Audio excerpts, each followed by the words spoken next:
Hello everyone, welcome to another lecture of organizational behavior, and today our topic is what are emotions and mood, detailed explanation. ये basically organisational behaviour का chapter 4 है Robins की book का, और हम study करेंगे emotions और mood क्या होते हैं उसके बारे में हम देखते हैं। तो what are emotions and mood? There are three terms that are closely intertwined, connect और link, affect, emotions and mood. तीन हमारे पास टर्म्स हैं जो आपस में बहुत ही क्लोजली कनेक्ट हैं, लिंक्ड हैं, जिनका नाम हमारे पास है इफेक्ट, इमोशन एंड मूड। इन तीनों को हम देखते हैं कि ये क्या होते हैं। सबसे पहले हमारे पास है अफेक्ट। अफेक्ट का मीनिंग होता है फीलिंग, एहसासात। Is a generic term that cover a broad range of feelings people experience including both emotions and mood. Simple word, affect can be experience in the form of emotions and mood. Effect जो है ये generic term है जो cover करती है broad range of feeling, जो हमारे एहसासात की जितनी भी रेंज है उन सबको ये कवर करती है। पीपल एक्सपीरियंस, जो लोग तजुर्बा करते हैं। इस पे दोनों इमोशंस और मूड जो होते हैं वो इंक्लूड होते हैं। सादा अल्फाज में जो इफेक्ट है उसको हम एक्सपीरियंस करते हैं इन the form of emotions and mood. हम कह सकते हैं कि इमोशंस और मूड जो है दोनों पार्ट है इफेक्ट का, फीलिंग्स का। ठीक है, अब इमोशंस क्या है और मूड्स क्या है हम उसको देख लेते हैं। Emotions, emotions are intense feeling directed at someone और समथिंग। इमोशन जो होते हैं गहरे एहसासात होते हैं। हमारे पास जो जज्बात, हमारे गहरे एहसासात जो होते हैं जो किसी शख्स की तरफ होते हैं या किसी चीज़ की तरफ होते हैं, वो हमारे इमोशंस कहलाते हैं, जज्बात कहलाते हैं। दूसरी तरफ है हमारे पास mood. Moods are less intense feeling than emotion and often lack contextual stimulus. Mood जो होता है वो लेस इंटेंस फीलिंग होता है, कम गहरे एहसासात होते हैं एज कंपेयर टू इमोशन। इसमें अक्सर कॉन्टेक्चुअल स्टिमुलस की कमी होती है, मीन्स के स्याको सबाक या डायरेक्ट रीज़न हमें नहीं पता होता जिसकी वजह से हमारा मूड जो है वो इस तरफ चला जाता है जिस तरफ जाना चाह रहा होता है। कोई हमारे पास डायरेक्ट रीज़न नहीं होती, और समटाइम हमें पता नहीं होता कि हमारा मूड ख़राब क्यों है। आप अक्सर सुबह मंडे के टाइम ऑफिस में जाते हैं तो मूड ख़राब होता है पहले से। ठीक है, अब उसकी वजह हमें पता है कि काम हो सकता है, कुछ भी हो सकता है, लेकिन डायरेक्ट हम इसका कॉन्टेक्चुअल स्टिमुलस फाइंड नहीं कर सकते कि किन किन वजूहात से हमारा मूड जो है वो ख़राब होता है। लेकिन अक्सर हमारा मूड जो होता है किसी भी बात की वजह से ख़राब हो जाता है। तो इमोशन जो है वो इंटेंस फीलिंग है और मूड जो है वो लेस इंटेंस फीलिंग है। नेक्स्ट हमारे पास एक पिक्चर है जिससे हम ज़्यादा डिफाइन कर पाएंगे इन चीज़ों को, इफेक्ट, इमोशंस और मूड को। इफेक्ट वही बात, defined as broad range of feeling that people experience. Affect can be express in the form of emotions and mood. वही डेफिनेशन जो पहले बताई है कि ब्रॉड रेंज ऑफ फीलिंग जो होती है, एहसासात होते हैं जो लोग एक्सपीरियंस करते हैं। इफेक्ट में दोनों चीज़ें आ जाती हैं, इमोशंस और मूड। अब यहाँ पे इमोशंस और मूड को पिक्चर में थोड़ा सा डिफाइन किया गया है, ज़्यादा एक्सप्लेन किया गया है। Cause by specific event. Emotion जो होते हैं इसकी वजह जो होता है कि ख़ास इवेंट्स होते हैं। ठीक है, मूड्स हमारे पास लिखा हुआ है cause is often general and unclear. इसकी जो वजूहात होती हैं वो अमूमी होती हैं और एक अनक्लियर होती है, सही तरीके से पता नहीं होता कि क्यों हो रहा है। ठीक है, मूड हमारा ऐसा क्यों है। मैंने वही बात की कि जैसे कि आप जॉब पे जाते हैं जो जनरली हमारा मूड ख़राब होता है उसकी कोई भी रीज़न हो सकती है जो अनक्लियर होती है। ठीक है, मैं तो जब भी अपनी यूनिवर्सिटी जाता हूँ वहाँ पे कोऑर्डिनेटर का मूड अक्सर ही ख़राब होता है। ठीक है, समझ नहीं आ रही होती कि क्यों मूड ख़राब है, और वो हमसे सही तरीके से कोऑर्डिनेट ही नहीं करते जो उनकी जॉब होती है। ठीक है, emotions very brief in duration, seconds और मिनट्स। इमोशन जो होते हैं इनका दौरानिया बड़ा कम होता है, जैसे कि अचानक से रोना ज़्यादा आ जाता है या बहुत ज़्यादा हंसी आ जाती है, लेकिन वो कुछ सेकंड्स के लिए होती है और फिर वो ख़त्म हो जाती है। लेकिन इसके कंपेयर जो मूड है वो उसकी ड्यूरेशन ज़्यादा होती है। Last longer than emotions, hours और डे। मूड जो होता है वो इमोशन से ज़्यादा देर तक कायम रहता है, जैसे कि घंटों हो सकता है या दिन, उसमें बहुत सारे दिन भी हो सकते हैं। जैसे कि बड़े दिन से मूड ख़राब है, हमारा ठीक ही नहीं हो रहा, तो मूड जो होता है वो लेस इंटेंस तो है लेकिन उसकी ड्यूरेशन जो है वो काफ़ी लेंथी होती है। इमोशंस की तरफ वापस आते हैं। Specific and numerous in nature. Many specific emotions such as anger, fear, sadness, happiness, disgust, surprise. बहुत स्पेसिफिक हैं और बहुत सारे हमारे पास नेचर हैं इमोशंस के। इसके आगे जाके हम डिटेल में बात भी करेंगे, जैसे कि हमारे पास है गुस्सा, खौफ, सैडनेस, उदासी, हैप्पीनेस वगैरह जो भी है यहाँ पे मेंशन है। अब वो मूड की तरफ आते हैं। मोर जनरल, ज़्यादातर अमूमी होते हैं, ठीक है। टू मेन डिमेंशन, दो मेन डिमेंशन हैं, positive affect and negative affect, ठीक है। पॉजिटिव फीलिंग्स और negative feelings that are comprised of multiple specific emotion, जिसमें हमारे बहुत सारे इमोशन, जज्बात जो होते हैं वो मिलके बनाते हैं हमारे मूड को, ठीक है। इमोशन की तरफ वापस आते हैं। Usually accompanied by distinct facial expression. अब इसमें जो इमोशंस होते हैं उसमें हमारे फेशियल एक्सप्रेशन जो हैं, चेहरे के जो हमारे एक्सप्रेशन है वो फ़ौरन नज़र आ जाते हैं। लेकिन जो दूसरी तरफ अगर मूड की तरफ देखें, generally not indicated by distinct expression, इसमें हमारे एक्सप्रेशन ज़्यादा नहीं होते, बस मूड ही ख़राब होता है, चेहरा उतरा हुआ होता है बस, ठीक है। कुछ ज़्यादा इसमें हमारे फेशियल एक्सप्रेशन नहीं आ रहे होते।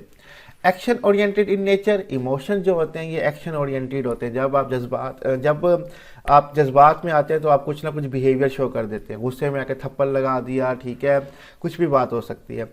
जो मूड है वो कॉग्निटिव इन नेचर होते हैं। उस मूड ख़राब होने के बावजूद भी आप रैशनल सोच रहे होते हैं और कंट्रोल कर रहे होते हैं कि दूसरों को इसके बारे में ज़्यादा खास पता ना चले। तो ये हमारे पास थोड़ी सी डिटेल वर्जन है, आगे हम देखते हैं और जाके। बेसिक इमोशन, बुनियादी हमारे जज्बात कौन कौन से होते हैं। There are dozens of emotion, बहुत सारे हमारे इमोशंस होते हैं, इंक्लूडिंग एंगर, गुस्सा, कंटेम्प्ट, हकारत, इंथुजियाज्म, जोश, एनवी, हसद, फेयर, डर, फ्रस्ट्रेशन, परेशानी, डिसअपॉइंटमेंट, एम्बेरसमेंट, शर्मिंदगी, डिस्गस्ट, नफरत, हैप्पीनेस, खुशी, hate, hope, jealousy, joy, love, pride, surprise and sadness. ये सारे के सारे क्या हैं, हमारे इमोशंस होते हैं, ठीक है। बहुत सारे हैं, अगर मीनिंग देखने हो तो नेट से देख लीजिएगा, ठीक है। प्यार है, प्राइड है, फ़ख्र है, गरूर है, सरप्राइज, हैरानगी है, सैडनेस, उदासी, बहुत सारे हमारे पास यहाँ पे इमोशंस हैं पड़े। Numerous research try to limit emotion into basic set, but some argue that it make no sense to think in term of basic emotion. बहुत सारे रिसर्चर्स जो हैं उन्होंने कोशिश किया कि इमोशंस का कुछ सेट बना दे, एक लिमिट सेट हो, इतने सारे इमोशंस नहीं होने चाहिए। बट कुछ लोग आर्गू करते हैं कि इसमें कोई सेंस नहीं है कि हम कुछ बुनियादी इमोशंस बनाएं। इमोशंस होते हैं, कोई बुनियादी इमोशंस नहीं होते। Even many psychologists और philosopher never agree on the set of basic emotion. बहुत सारे हमारे पास साइकोलॉजिस्ट हैं, ठीक है, दिमाग की स्टडी करने वाले, और फिलोसफर हैं हमारे पास, ठीक है, जो कि एग्री नहीं होते कि हमें इमोशन के सेट बनाने चाहिए। But many researchers have agreed, लेकिन बहुत सारे रिसर्चर्स इस बात पे एग्री हुए हैं कि 6 एसेंशियल इमोशंस होते हैं। Happiness, surprise, fair, sadness, anger, disgust. खुशी, हैरानगी, खौफ, उदासी, गुस्सा और हमारे पास नफरत। ये हमारे पास बेसिकली 6 इमोशंस होते हैं, कुछ रिसर्चर्स का ये कहना है। आगे चलते हैं। The basic moods, positive and negative effect. When we group emotion into positive, joy, gratitude, favourable feeling, and negative, anger, guilt, और express the opposite category, they become mood states because we are now looking at them more generally instead of isolating one particular emotion. जब हम emotions को group बना देते हैं positive और negative में, तो ये हमारे पास 2 स्टेट्स बन जाती हैं, ठीक है। अब हम एक ही जनरली हम एक की तरह से नहीं देख रहे इमोशंस को, हमने इसको 2 कैटेगरी में डिवाइड कर दिया है, एक पॉजिटिव इमोशंस और एक नेगेटिव, पॉजिटिव इफेक्ट और नेगेटिव इफेक्ट, कि हमारी जो फीलिंग्स हैं वो पॉजिटिव और नेगेटिव, जो कि हमारे इमोशंस बन जाएंगे आगे जाके, ठीक है। तो हम आइसोलेट नहीं करें एक पर्टिकुलर इमोशंस को, हम 2 इमोशंस लेके यहाँ पे आ गए। In next slide there the diagram of high और low positive affect and high और low negative affect. Next slide में हमारे पास एक डायग्राम भी, इसको समझने के लिए हम वो भी देखेंगे कि हाई और लो पॉजिटिव इफेक्ट क्या होते हैं एंड हाई और लो नेगेटिव इफेक्ट क्या होते हैं। There are some emotion which don't fit in the model. कुछ इमोशन जो है हमारी नेक्स्ट पिक्चर में, मॉडल में, बुक के अंदर फिट नहीं हो रहे, जैसे कि surprise, because it is not clear positive और नेगेटिव। सरप्राइज के बारे में कहा जाता है कि ये क्लियर नहीं है, ये पॉजिटिव या नेगेटिव है, लेकिन मेरे हिसाब से ये बिल्कुल ही क्लियर है। सरप्राइज जो होता है ये पॉजिटिव होता है, ठीक है। शॉकिंग जो होता है वो नेगेटिव होता है, ठीक है। सरप्राइज यानी कि खुशी का इजहार, बर्थडे सेलिब्रेशन हो गई वगैरह वगैरह। शॉकिंग कोई खतरनाक, जो आपको ना पसंदीदा आपके पास न्यूज़ आ जाती है, वो शॉकिंग हो जाती है। तो बुक में तो यही लिखा हुआ है कि कोई हमारे पास क्लियर पॉजिटिव और नेगेटिव इसका हमारे पास रीज़न नहीं है, लेकिन मेरे हिसाब से यहाँ पे रीज़न क्लियर है और उसको मॉडल में फिट भी होना चाहिए था। नेक्स्ट स्लाइड में देखते हैं, हमारे पास ये एक डायग्राम है, बेसिक मूड, पॉजिटिव और नेगेटिव इफेक्ट। इसको थोड़ा सा कॉम्प्लिकेटेड है समझना। आप देख सकते हैं कि लेफ्ट साइड पे यहाँ पे लिखा हुआ है हाई नेगेटिव इफेक्ट। जब ज़्यादा नेगेटिव फीलिंग्स हो तो टेंस होता है इंसान, नर्वस होता है, स्ट्रेस्ड, अपसेट, ठीक है। ये जहाँ भी इसके हाई नेगेटिव फीलिंग्स हैं पर ही। और सिमिलर हमारे पास राइट साइड पे high positive feeling, alert, excited, elated, happy. ठीक है, वो एक्साइटेड भी होता है, हर वक्त मुतवज्जो होता है, हर वक्त खुश होता है, ये उसके हाई पॉजिटिव इफेक्ट है। ठीक है, हाई पॉजिटिव फीलिंग्स है पर। नीचे आ जाते हैं लो नेगेटिव इफेक्ट। ठीक है, हमारे जो लो नेगेटिव फीलिंग्स होती हैं वो कैसे होती हैं, ये आप समझ लें कि ये एक किस्म की हमारे पास पॉजिटिव में कमी है, दैट इज़ वाई ये लो नेगेटिव है। कंटेंट, सीरीन, रिलैक्स, काम, आप तो हम्बल में रहते हैं, एक जैसे रहते हैं, ज़्यादा काम वगैरह नहीं कर रहे होते, काम होते हैं, तो ये आप कह सकते हैं कि ये लो नेगेटिव है, इसमें ज़्यादा नेगेटिविटी नहीं है। और लेफ्ट साइड पे हमारे पास लो पॉजिटिव है, ये आपको लगेगा जैसे कि कम नेगेटिव हो रहा है। सैड, डिप्रेस, बोर्ड, फटीग, थके हुए हैं, उदास है, परेशान है और कुछ करने को हमारे पास नहीं है। सिमिलर रिलैक्स वाली भी सिचुएशन भी है कि आप रिलैक्स्ड हैं लेकिन आप कुछ कर नहीं रहे, इसलिए वो लो नेगेटिव है। और इधर भी आप सैड हैं, रिलैक्स्ड हैं, बोर है, थके हुए, कुछ कर नहीं रहे, डेट इज वाई ये लो पॉजिटिव इफेक्ट हमारे पास है पूरा। तो बेसिकली एक मॉडल बनाया गया जिसमें हमें हाई पॉजिटिव, लो पॉजिटिव, हाई नेगेटिव और लो नेगेटिव इफेक्ट के बारे में बताया गया। तो यहीं पे हमारी जो डिटेल स्टडी है इमोशंस और मूड की वो क्लियर होती है।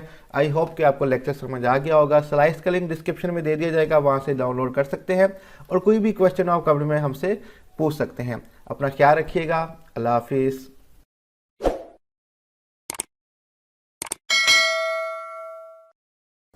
Hello everyone, welcome to another lecture of organizational behavior and today our topic is sources of emotions and mood। ज़राए कौन से होते हैं हमारे इमोशंस और मूड के, हम उनके बारे में स्टडी करेंगे। बेसिकली ये हमारा चैप्टर नंबर 4 है ऑर्गेनाइजेशनल बिहेवियर का, इमोशंस एंड मूड। तो डिस्कस करते हैं आज का topic sources of emotion and mood. You might wonder, आप अक्सर हैरान होते होंगे, where emotions and mood come from, कहाँ से हमारे जज्बात और मूड जो होते हैं वो बनते हैं। We discuss some of the primary influences, हम बेसिक कुछ जो मखसूस इन्फ्लुएंसेस हैं जो हमारे मूड और इमोशंस को पैदा करते हैं उनके बारे में डिस्कस करते हैं।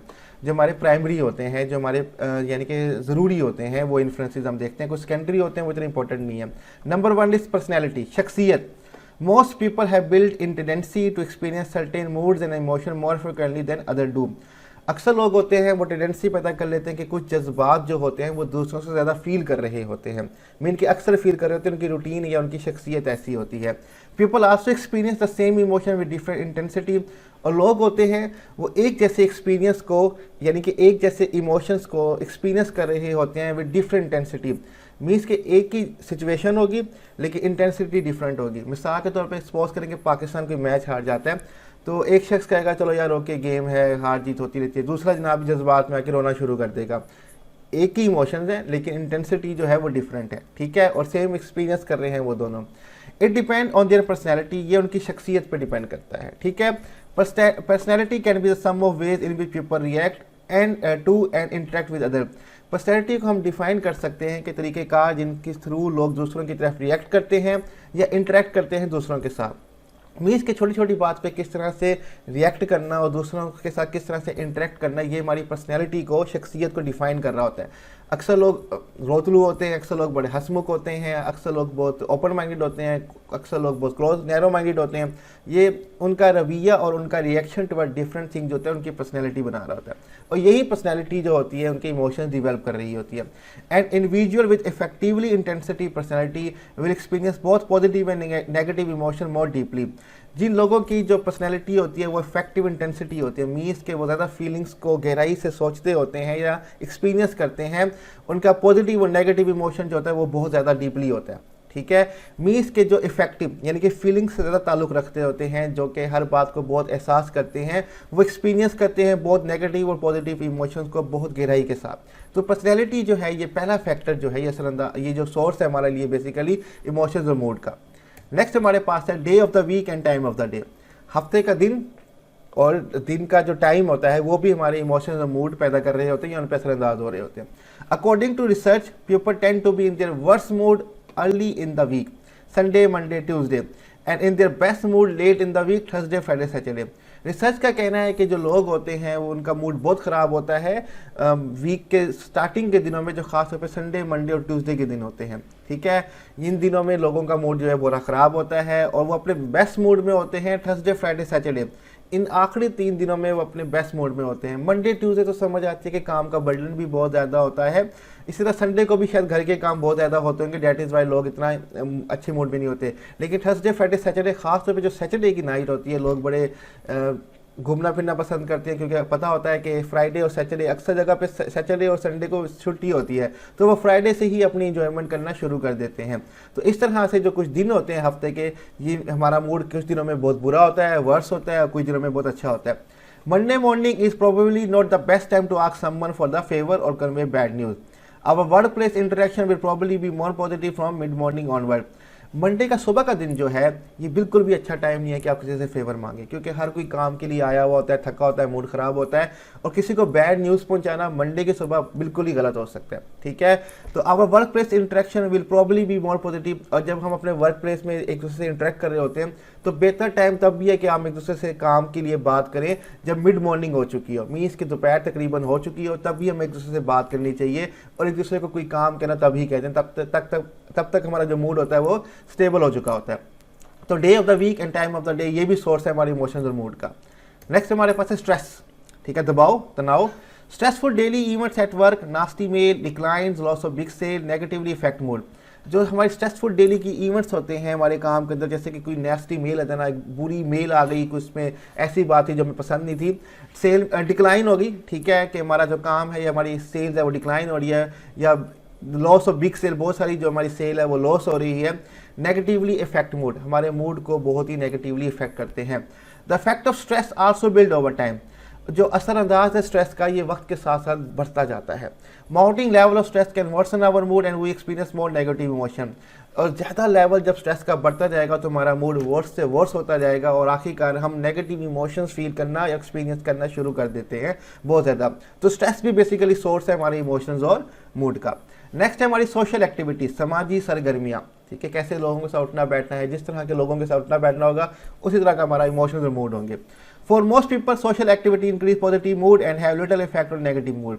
बहुत ज़्यादा लोगों के लिए जो समाजी सरगर्मियाँ होती हैं वो इंक्रीज करती है पॉजिटिव मूड के, अच्छा मूड वो पैदा करती हैं, and have little effect on negative mood, और उनका ज़्यादा असर नहीं होता हमारे नेगेटिव मूड की तरफ। Research suggest activity that are physical, skiing or hiking with friends, informal going to party are more strongly associated with increase in positive mood that are more formal from formal। Research suggest करती है, तजवीज़ करती है कि जो activities हैं, सरगर्मियाँ हैं, खासतौर पे जो फिजिकल हैं, ठीक है, पहाड़ों पे चढ़ना, स्कीइंग करना, हाइकिंग करना, ठीक है, और इनफॉर्मल गोइंग पार्टी है, यानी कि हम दोस्तों के साथ हल्ला गुल्ला मनाना, जैसे कि अक्सर लोग डिफरेंट इवेंट्स या डिफरेंट डेज में, ईद के दिनों में, चांद रात के दिनों में, दिवाली के दिनों में एक पार्टीज़ करती हैं, इनफॉर्मल होती हैं, वो स्ट्रॉन्गली एसोसिएटेड होती है हमारी पॉजिटिव मूड को इंक्रीज़ करने से, एज़ कम्पेयर टू जो फॉर्मल पार्टीज़ होती हैं जिनमें आपको डिसेंट बन के जाना होता है, अदब से बैठना होता है, वहाँ पे हमारा मूड मोस्टली क्या हो रहा होता है, नेगेटिव हो रहा होता है, हमें इंजॉयमेंट ज़्यादा नहीं आ रही होती। तो सोशल एक्टिविटीज़ भी हमारा सोर्स है इमोशंस एंड मूड का। नेक्स्ट हम देखते हैं स्लीप, नींद। Sleep quality does affect mood. जो हमारी नींद का मेयार है वो हमारी मूड को असरअंदाज करता है।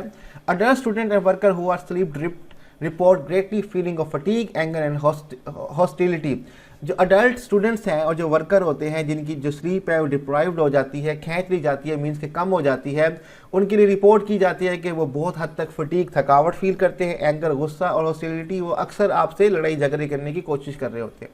And recent studies suggest poor sleep also impair job satisfaction because people feel fatigued, irritable and less alert। और ये रिसेंट स्टडी का ये भी तजवीज़ करना है कि अगर आपकी नींद पुअर है तो ये इम्पेयर करती है या इम्पैक्ट करती है आपकी जॉब सेटिस्फेक्शन के साथ। जो लोग फील करते हैं फटीग, इरिटेटेबल एंड लेस अलर्ट, क्योंकि लोग जो फील कर रहे होते हैं थकावट, वो इरिटेट हो रहे होते हैं और लेस अलर्ट होते हैं अपने काम की तरफ, जिससे उनकी जॉब की सेटिस्फेक्शन भी ख़त्म होना शुरू हो जाती है।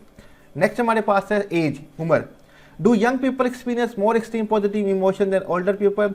क्या जो यूथ है आजकल की, जो यंग जनरेशन है, क्या वो ज़्यादा एक्सट्रीम पॉजिटिव इमोशन फील करते हैं हमारे बुरे लोगों से? If you answer yes you are wrong. अगर आपका आंसर हाँ है कि वो पॉजिटिव होते तो आपका जो आंसर है वो बिल्कुल गलत है।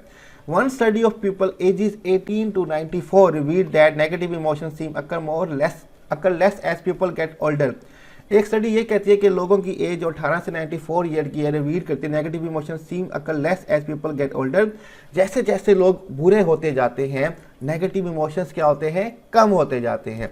मीन्स के विद एज के साथ आप लोगों से एक्सपेक्टेशन कम कर देते हैं, उम्मीदें कम कर देते हैं, तो आपकी जो क्या कहते हैं मूड्स और इमोशन जो है वो लेस इफेक्ट होना शुरू हो जाते हैं। Study employees emotional experience improve with age. Study का ये कहना है कि जो आपके जज्बाती एक्सपीरियंसेस हैं वो इम्प्रूव बेहतर हो जाते हैं एज के साथ साथ। मीन्स के जब आप 18 से आगे बढ़ना शुरू हो जाएंगे तो आपके नेगेटिव इमोशन जो है वो कम होना शुरू हो जाएंगे।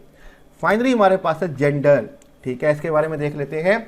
Women experience emotion more intensely than men, they tend to hold on to emotion longer than men and display more frequent experiences expression of both positive and negative emotion except anger.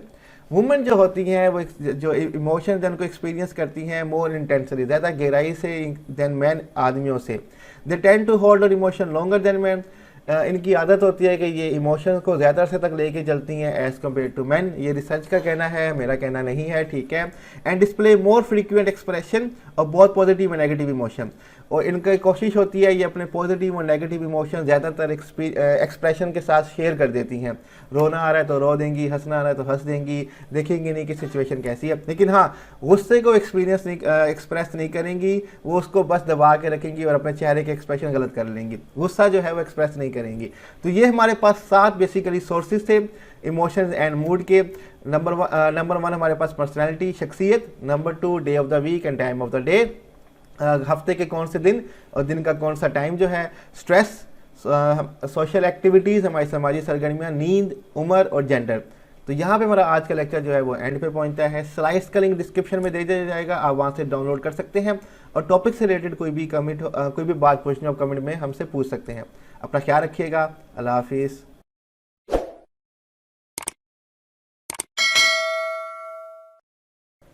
Hello everyone, welcome to another lecture of organizational behavior and today our topic is effective event theory, जो basically topic है emotions और mood का। Lecture start करने से पहले एक छोटी सी हमारी अनाउंसमेंट है।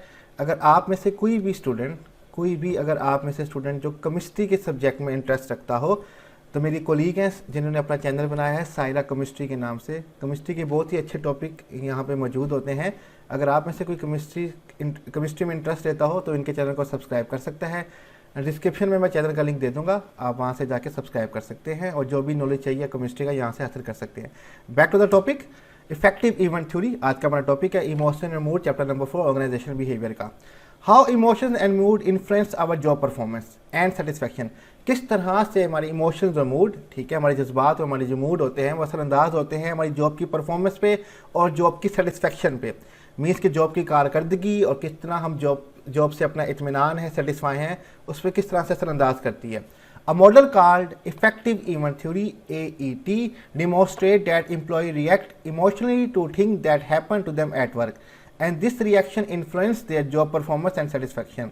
एक मॉडल है जिसको कहा जाता है इफेक्टिव इवेंट थ्योरी, जो बताती है, डिमॉन्स्ट्रेट करती है, शो करती है एम्प्लॉई का रिएक्ट इमोशनली, जज्बाती तौर पे उन चीज़ों के साथ जो हैपन हो रही हैं उनके वर्क के दौरान। मीन्स करके काम के दौरान जो चीज़ें हैपन हो रही हैं उसकी तरफ किस तरह से एक एम्प्लॉई जो है इमोशनल रिएक्ट करता है।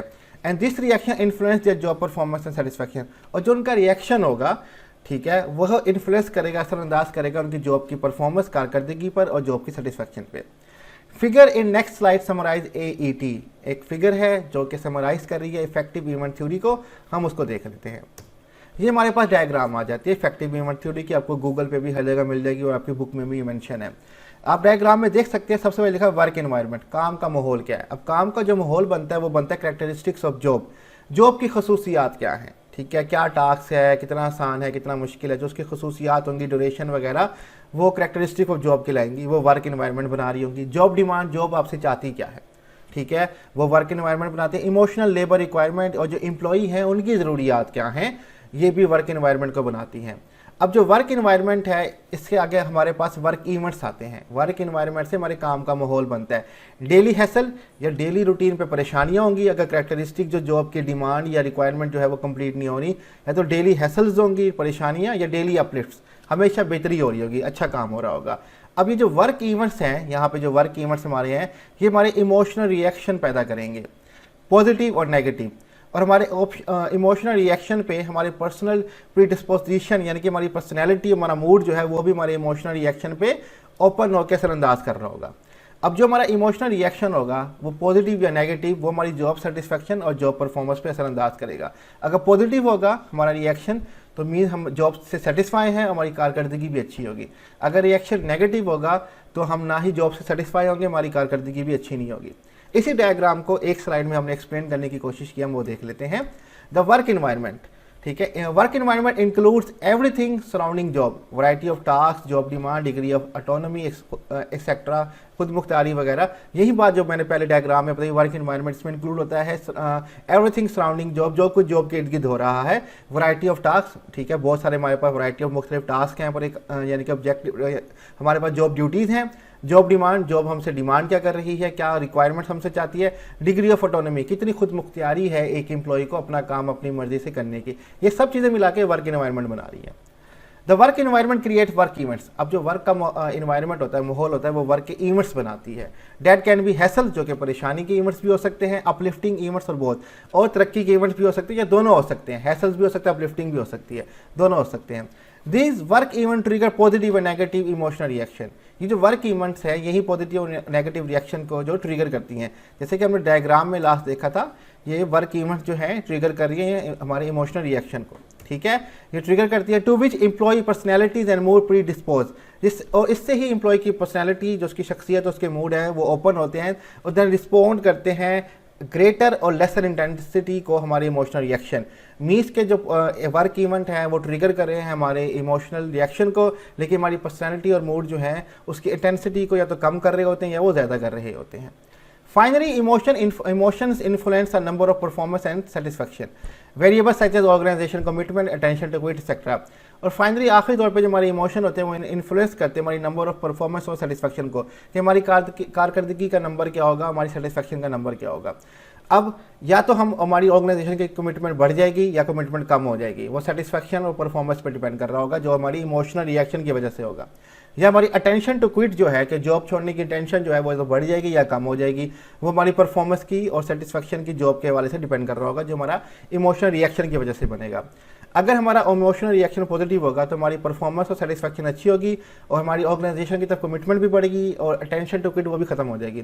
लेकिन अगर हमारा इमोशन नेगेटिव होगा तो परफॉर्मेंस और सेटिस्फैक्शन कम होगी, हमारी कमिटमेंट ऑर्गेनाइजेशन की तरफ कम होना शुरू हो जाएगी और हमारी कोशिश होगी कि हम जॉब छोड़ दें। तो ये बेसिकली इफेक्टिव इवेंट थ्योरी है emotion the mood, chapter number 4 organization behaviour की।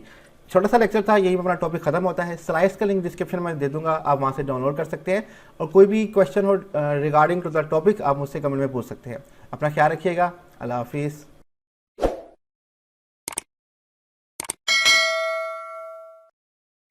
Hello everyone, welcome to another lecture of organizational behavior, and today our topic is emotional intelligence, EI, the case for emotional intelligence and the case against emotional intelligence। Basically chapter number 4 है emotions and mood organizational behaviour का, और हम emotional intelligence के बारे में देखेंगे और हम केस देखेंगे जो कि फेवर हैं इमोशनल इंटेलिजेंस के लिए और कुछ केस देखेंगे जो अगेंस्ट हैं इमोशनल इंटेलिजेंस के लिए। उन दोनों के बारे में हम बेसिकली यहाँ पे स्टडी करेंगे। तो सबसे पहले हम देख लेते हैं इमोशनल इंटेलिजेंस। उर्दू में अगर आप मीनिंग देखेंगे गूगल पे तो आपको मिलेगा जज्बाती जहानत, ठीक है। इमोशनल इंटेलिजेंस का उर्दू में मीनिंग जज्बाती जहानत। Emotional intelligence EI is a person's ability to be self-aware, to recognize his or her own emotions when he or she experiences them, detect emotions in other, and manage emotional cues and information। Emotional intelligence basically किसी भी शख्स की ability है, उसमें काबिलियत या महारत है, बी सेल्फ अफेयर, कि अपने बारे में वो जानता हो, ठीक है। टू रिकॉग्नाइज हिज और her own emotions when he और शी एक्सपीरियंस देम, कि वो अपने जज्बात के बारे में जानता हो जब वो उसको एक्सपीरियंस कर रहा हो, ये ना हो कि वो अपने इमोशंस के बारे में अनअवेयर हो, ठीक है। डिटेक्ट इमोशंस इन अदर, और दूसरों के जज्बात भी डिटेक्ट कर सके, कि वो देख सके कि वो इस टाइम गुस्से में हैं, कि वो इस टाइम खुश हैं, जो भी इमोशंस हैं वो दूसरों में डिटेक्ट कर सके। मैनेज इमोशनल क्यूज और इन्फॉर्मेशन, और जो भी इमोशनल इशारे और इन्फॉर्मेशन है उनको समझ सके, मीन्स के ऐसी बातों को जान सके कि जो आपके अंदर इमोशन या किसी दूसरे के अंदर इमोशंस जो हैं वो जगा सकते हैं। उन क्यूज और इन्फॉर्मेशन को समझने की ताकत को भी हम इमोशनल इंटेलिजेंस कहते हैं। तो ये हमारे पास इमोशनल इंटेलिजेंस का थोड़ा सा इंट्रो है। People who know their own emotions and are good at reading emotion cues, for instance, knowing why they are angry and how to express themselves without violating norms, are most likely to be effective. वो लोग जो जानते हैं अपने emotions के बारे में and are good at reading emotions क्यों, और वो इमोशंस के जो इशारे हैं या इंफॉर्मेशन है उसको अच्छी तरीके से रीड कर लेते हैं, and knowing why they are angry, और वो जानते हैं कि वो गुस्से में क्यों हैं और किस तरह से अपने आप को एक्सप्रेस करना है गुस्से की हालत में भी विदाउट वायलेटिंग नॉर्म्स। हमें अपनी जो नॉर्म्स हैं, कल्चर हैं, सकाफत है, आदतें हैं, उनको ख़राब किए बगैर, वायलेट किए बगैर, वही लोग ज़्यादा इफ़ेक्टिव यानी कि बेहतर होते हैं दूसरों से। मीन्स के खुद के जज्बात को जानना, उन इशारों को देखना जो हमें गुस्सा दिला रहे हैं या हमारे अंदर इमोशंस पैदा कर रहे हैं, और फिर अपनी इमोशंस को जानते हुए बिहेवियर शो करना जो कि हमारी नॉर्म्स को वायलेट ना करें, यही हमें दूसरों से बेहतर बनाते हैं। इसी को हम इमोशनल इंटेलिजेंस कहते हैं, EI। नेक्स्ट हम देखते हैं EI has been controversial concept in OB। जो इमोशनल इंटेलिजेंस है, इसका जो कॉन्सेप्ट है, तस्वुर जो है OB के अंदर, ऑर्गेनाइजेशनल बिहेवियर के अंदर, ये कंट्रोवर्शियल और मुतनाज़ा है। विद सपोर्टर्स एंड डिट्रैक्टर्स, बहुत सारे लोग इसकी हमायत में भी हैं और कुछ लोग इसकी हमायत में नहीं हैं, वो उसको बदनाम करना चाहते हैं। We review the arguments for and against its viability, हम इसकी अमल दरामद के हक़ में और जो इसके हक़ में नहीं है उनके बारे में कुछ आर्गूमेंट्स देखेंगे, और फिर हम डिसाइड करेंगे कि इमोशनल इंटेलिजेंस है या नहीं है, और ये ठीक है या बेहतर है OB के अंदर या नहीं। तो पहले हम देखते हैं केस फॉर EI, जो इनकी फेवर में इमोशनल इंटेलिजेंस के, हम उसके बारे में देख लेते हैं। To argument in favor or EI includes in intuitive appeal, having the ability to know or understand things without any proof or evidence. The fact that it's predict criteria that matter and the idea that it is biological based. अब the argument जो favour करता है या EI के अंदर जो include करता है इंट्यूटिव अंदेशा को, अपीलिंग, हैविंग द एबिलिटी, कि आपके अंदर एक काबिलियत है कि आप चीज़ों को समझ सकते हो विदाउट एनी प्रूफ या एविडेंस, जिसको अक्सर लोग सिक्स सेंस कहते हैं कि या मेरे ख्याल में आने वाले वक्त में ये होने वाला है। तो मीन्स कि अगर आप इमोशनल इंटेलिजेंस हैं तो आप चीज़ों को प्रिडिक्ट कर सकते हैं, आप दूर अंदेशी कर सकते हैं कि यार ये होने वाला, ये नहीं होने वाला, ठीक है। The fact that it predict criteria that matter, इसका जो असल हकीकत ये है कि एक क्राइटेरिया, तरीक़ाकार होता है जिसके बारे में प्रेडिक्ट किया जा रहा था कि जो कि मैटर करता है, जो कि ख़ास होता है, और इसका जो आइडिया जो है ये बायोलॉजिकल बेस्ड है, ठीक है। ये क्यों बायोलॉजिकल बेस्ड है इसको हम आगे जाके देखेंगे, इसकी डिटेल में आपको आगे बताऊंगा। मीन्स के जो AI के बारे में फेवर करते हैं उनका ये कहना है कि ये बेसिकली इंट्यूटिव अपील है, हमारे अंदर एक काबिलियत होना कि हम चीज़ों को समझ सकें कैसे प्रेडिक्ट होने वाली है। तो उसके लिए क्राइटेरिया होता है, हम कुछ बातों को देखते हैं, मैटर जो इंपॉर्टेंट मैटर करती हैं, और उसकी बेस पे हम अपना ये इंट्यूटिव जो अपील है वो दे देते हैं, यानी कि हम अपना प्रिडिक्शन दे रहे होते हैं। नेक्स्ट हम चलते हैं आगे, इंट्यूटिव अपील होती क्या है, ठीक है, पहले ये देख लेते हैं। It is good to possess social intelligence. Intuition suggest people who can detect emotion in other, control their own emotion and handle social interaction well, have powerful leg up in the business world. It is good to possess social intelligence, समाजी जहानत रखना एक बहुत ही अच्छी बात है, ठीक है। इंट्यूशन सजेस्ट, अब इंट्यूशन दूरअंदेशी करना या फ्यूचर के बारे में प्रेडिक्ट करना, ये तजवीज़ करता है people who can detect emotion in other, कि वो लोग जो दूसरे में इमोशंस को डिटेक्ट कर सकते हैं, मालूम कर सकते हैं, कंट्रोल देयर ओन इमोशंस, और अपने जज्बात को काबू में रख सकते हैं, हैंडल द सोशल इंटरेक्शन, और जो समाजी ताल्लुकात है उसको भी हैंडल कर सकते हैं, well have powerful leg up in the business world, वो कारोबारी दुनिया में बहुत आगे जा सकते हैं, ठीक है, वो यानी कि कारोबारी दुनिया में अपनी एक अच्छा मकाम बना सकते हैं।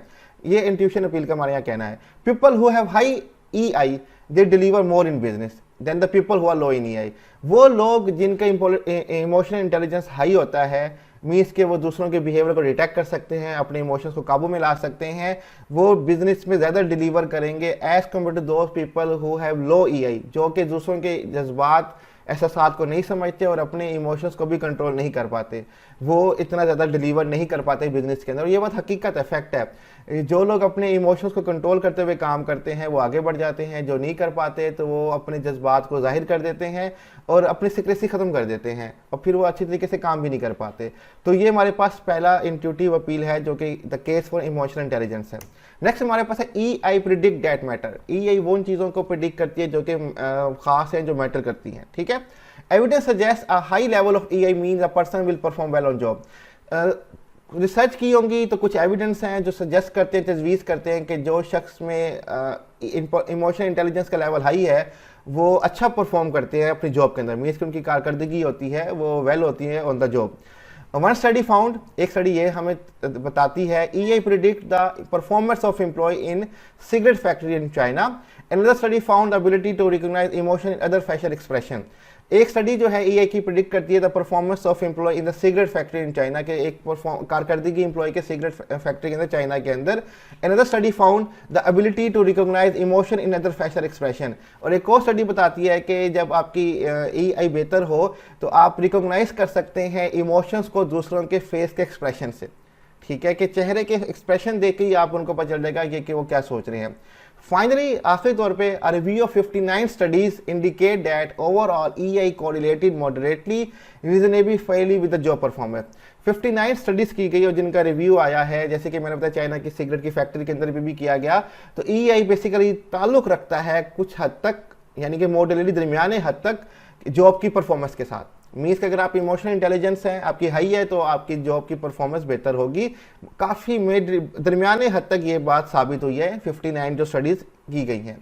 नेक्स्ट हमारे पास है EI is biological based. EI जो है इमोशनल इंटेलिजेंस जो है ये बायोलॉजिकल बेस्ड है, ठीक है। People with damage brain may have low level of emotional intelligence. जिन लोगों का जो दिमाग है वो सही तवाज़ुन में नहीं होता, वो जो उनका जो इमोशनल इंटेलिजेंस लेवल है वो लो होता है। According to this EI is biological. अब इस स्टेटमेंट की बुनियाद पे EI जो है वो बायोलॉजिकल है, but other study says emotional intelligence require constant social intelligence, so there are two school of thought in this regard. यहाँ पे थॉट की स्पेलिंग गलत है, थॉट लिखा हुआ है, थॉट होता है।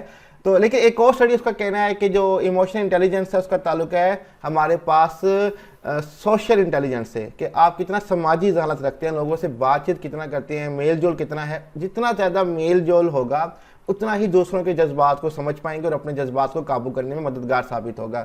तो यहाँ पे टू स्कूल ऑफ थॉट्स हैं। एक कहता है कि जिसका दिमाग ज़्यादा मजबूत होगा, मेंटली वो स्टेबल होगा, उसका जो EI लेवल है वो हाई होगा। लेकिन दूसरे स्कूल थॉट का कहना है हमारे पास ये है कि जिसकी ज़्यादा सोशल इंटेलिजेंस होगी वही ज़्यादा इमोशनल इंटेलिजेंस रखता होगा अपने अंदर।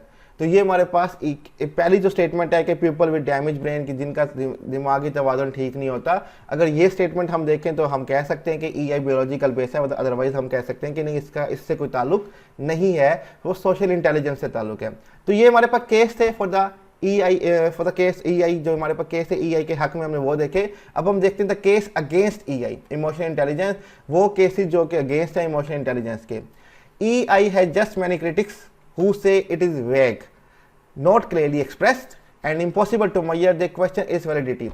बहुत सारे क्रिटिक्स हैं जो इसके खिलाफ बात करते हैं, जो कहते हैं कि जो इमोशनल इंटेलिजेंस का कॉन्सेप्ट है ये वेग है, धुंधला है, कोई क्लियर इसके बारे में कोई हमारे पास इंफॉर्मेशन नहीं है, इसको मेजर करना इम्पॉसिबल है कि कौन इमोशनल इंटेलिजेंस हाई है, कौन इमोशनल इंटेलिजेंस लो है, क्योंकि लोग डिफरेंट सिचुएशन में डिफरेंट तरीके से बिहेव कर रहे होते हैं। हम किसी को जज नहीं कर सकते इस बुनियाद पे, और उसकी वैलिडिटी के बारे में क्वेश्चन करते हैं कि कितने हद तक इमोशनल इंटेलिजेंस ठीक है या नहीं है।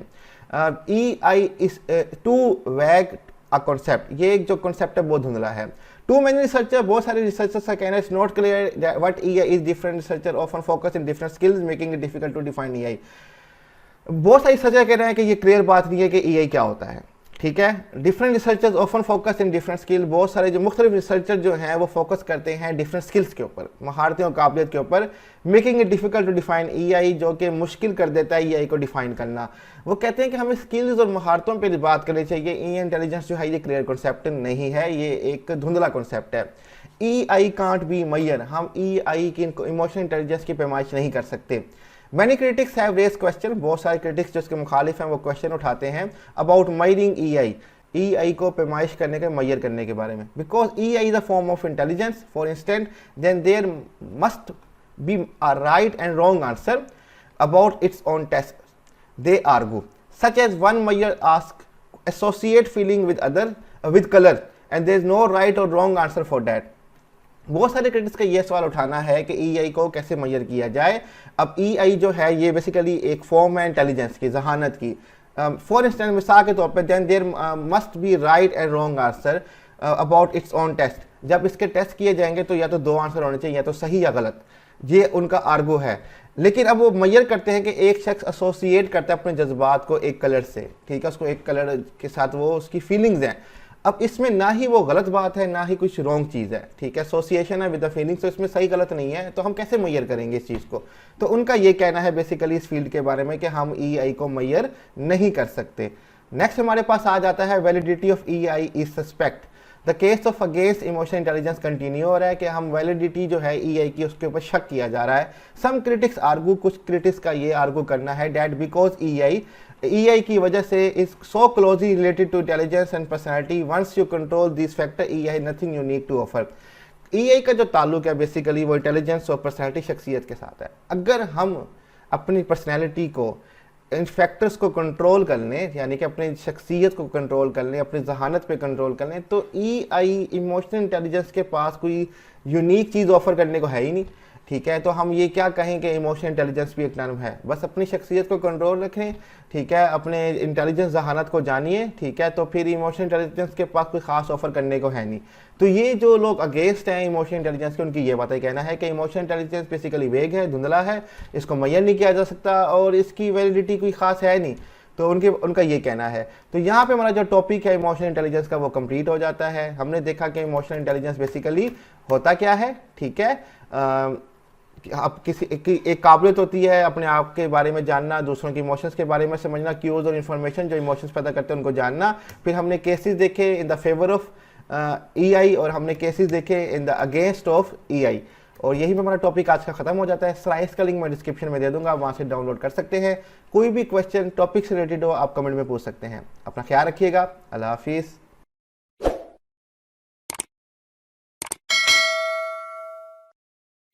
Hello everyone, welcome to another lecture of organizational behavior and today our topic is sources of emotions and mood। ज़राए कौन से होते हैं हमारे इमोशंस और मूड के, हम उनके बारे में स्टडी करेंगे। बेसिकली ये हमारा चैप्टर नंबर 4 है ऑर्गेनाइजेशनल बिहेवियर का, इमोशंस एंड मूड। तो डिस्कस करते हैं आज का topic sources of emotion and mood.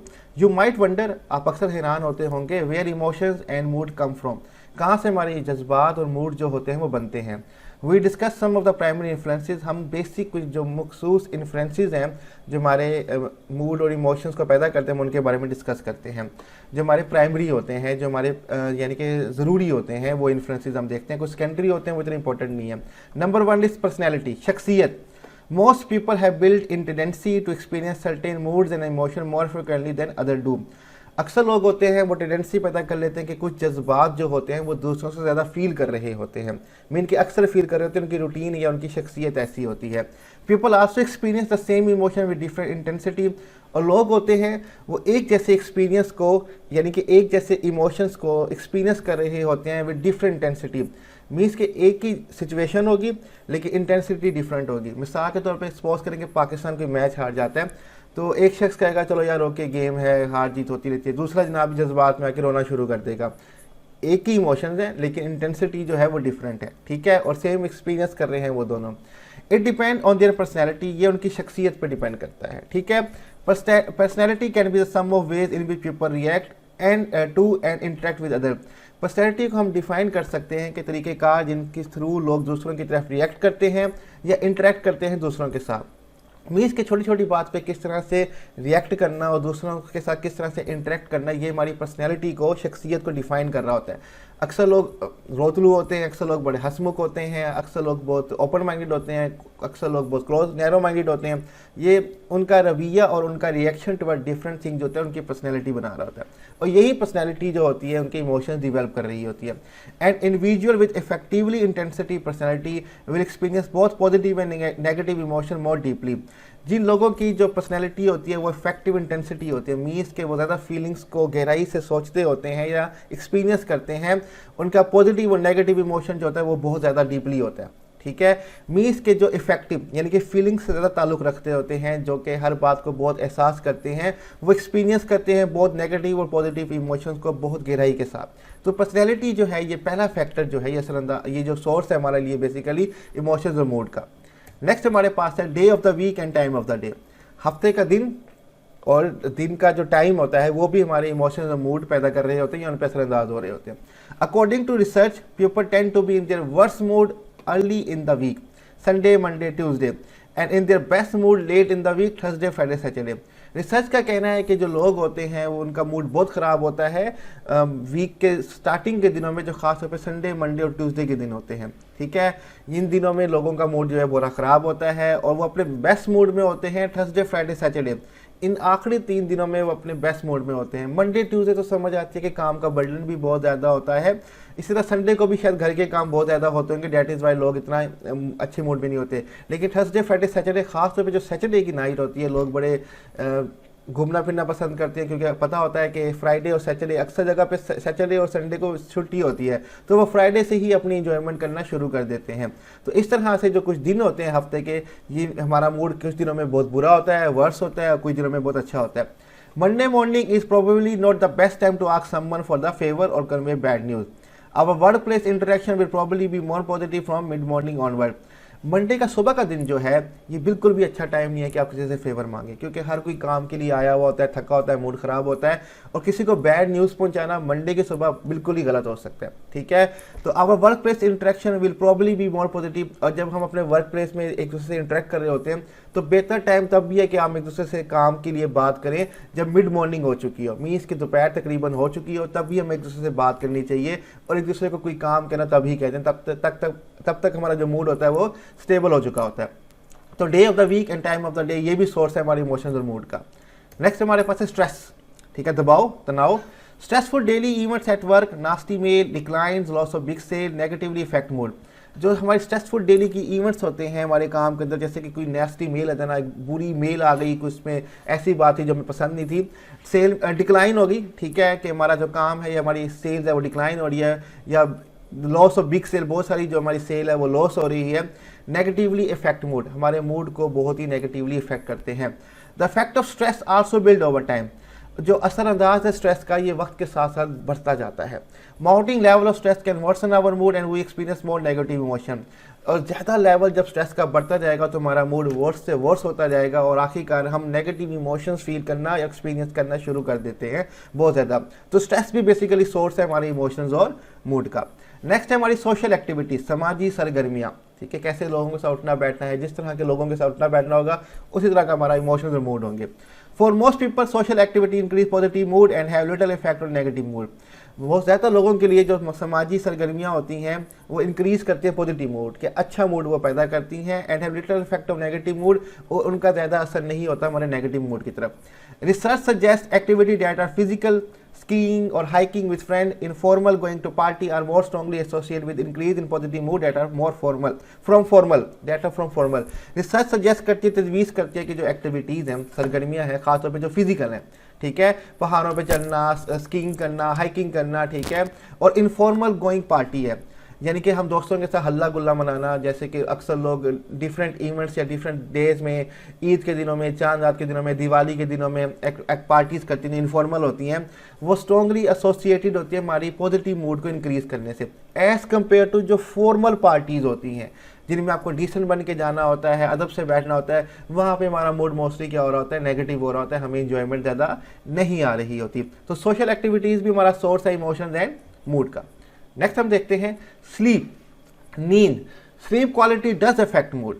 जो हमारी नींद का मेयार है वो हमारी मूड को असरअंदाज करता है। Adult student and worker who are sleep deprived report greatly feeling of fatigue, anger and hostility. जो अडल्ट स्टूडेंट्स हैं और जो वर्कर होते हैं जिनकी जो स्लीप है वो डिप्राइव्ड हो जाती है, खींच ली जाती है, मीन्स के कम हो जाती है, उनके लिए रिपोर्ट की जाती है कि वो बहुत हद तक फटीग, थकावट फील करते हैं, एंगर, गुस्सा और हॉस्टिलिटी, वो अक्सर आपसे लड़ाई झगड़े करने की कोशिश कर रहे होते हैं। And recent studies suggest poor sleep also impairs job satisfaction because people feel fatigued, irritable and less alert। और ये रिसेंट स्टडी का ये भी तजवीज़ करना है कि अगर आपकी नींद पुअर है तो ये इम्पेयर करती है या इम्पैक्ट करती है आपकी जॉब सेटिस्फेक्शन के साथ। जो लोग फील करते हैं फटीग, इरिटेटेबल एंड लेस अलर्ट, क्योंकि लोग जो फील कर रहे होते हैं थकावट, वो इरिटेट हो रहे होते हैं और लेस अलर्ट होते हैं अपने काम की तरफ, जिससे उनकी जॉब की सेटिस्फेक्शन भी ख़त्म होना शुरू हो जाती है। नेक्स्ट हमारे पास है एज, उम्र। Do young people experience more extreme positive emotion than older people. क्या जो यूथ है आजकल की, जो यंग जनरेशन है, क्या वो ज़्यादा एक्सट्रीम पॉजिटिव इमोशन फील करते हैं हमारे बुरे लोगों से?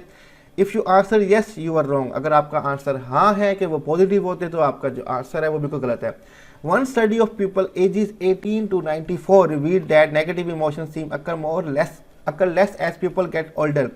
एक स्टडी ये कहती है कि लोगों की एज जो 18 से 94 ईयर की है रिवील करती है negative emotion seem occur less as people get older. जैसे जैसे लोग बूढ़े होते जाते हैं नेगेटिव इमोशंस क्या होते हैं, कम होते जाते हैं। मीन्स के विद एज के साथ आप लोगों से एक्सपेक्टेशन कम कर देते हैं, उम्मीदें कम कर देते हैं, तो आपकी जो क्या कहते हैं मूड्स और इमोशन जो है वो लेस इफेक्ट होना शुरू हो जाते हैं। Study employees emotional experience improve with age. Study का ये कहना है कि जो आपके जज्बाती एक्सपीरियंसेस हैं वो इम्प्रूव बेहतर हो जाते हैं एज के साथ साथ। मीन्स के जब आप 18 से आगे बढ़ना शुरू हो जाएंगे तो आपके नेगेटिव इमोशन जो है वो कम होना शुरू हो जाएंगे। फाइनली हमारे पास है जेंडर, ठीक है, इसके बारे में देख लेते हैं। Women experience emotion more intensely than men, they tend to hold on to emotion longer than men and display more frequent experiences expression of both positive and negative emotion except anger. Women जो होती हैं वो जो emotion जिनको experience करती हैं more intensely, ज़्यादा गहराई से देन मैन, आदमियों से। They tend to hold on emotion longer than men, इनकी आदत होती है कि ये इमोशंस को ज़्यादा से तक लेके चलती हैं एज़ कम्पेयर टू मैन। ये रिसर्च का कहना है, मेरा कहना नहीं है, ठीक है। And display more frequent expression और बहुत पॉजिटिव और नेगेटिव इमोशन, और इनकी कोशिश होती है ये अपने पॉजिटिव और नेगेटिव इमोशन ज़्यादातर एक्सप्रेशन के साथ शेयर कर देती हैं। रोना आ रहा है तो रो देंगी, हंसना आ रहा है तो हंस देंगी, देखेंगी नहीं कि सिचुएशन कैसी है। लेकिन हाँ, गुस्से को एक्सप्रेस नहीं करेंगी, वो उसको बस दबा के रखेंगी और अपने चेहरे के एक्सप्रेशन गलत कर लेंगी, गुस्सा जो है वो एक्सप्रेस नहीं करेंगी। तो ये हमारे पास 7 बेसिकली सोर्सेज थे इमोशंस एंड मूड के। नंबर 1 हमारे पास पर्सनैलिटी, शख्सियत। Number 2 day of the week and time of the day, हफ्ते के कौन से दिन और दिन का कौन सा टाइम जो है। स्ट्रेस, सोशल एक्टिविटीज़, हमारी समाजी सरगर्मियाँ, नींद, उम्र और जेंडर। तो यहाँ पे हमारा आज का लेक्चर जो है वो एंड पे पहुंचता है। स्लाइड्स का लिंक डिस्क्रिप्शन में दे दिया जाएगा, आप वहाँ से डाउनलोड कर सकते हैं और टॉपिक से रिलेटेड कोई भी बात पूछनी हो कमेंट में हमसे पूछ सकते हैं। अपना ख्याल रखिएगा, अल्लाह हाफिज़।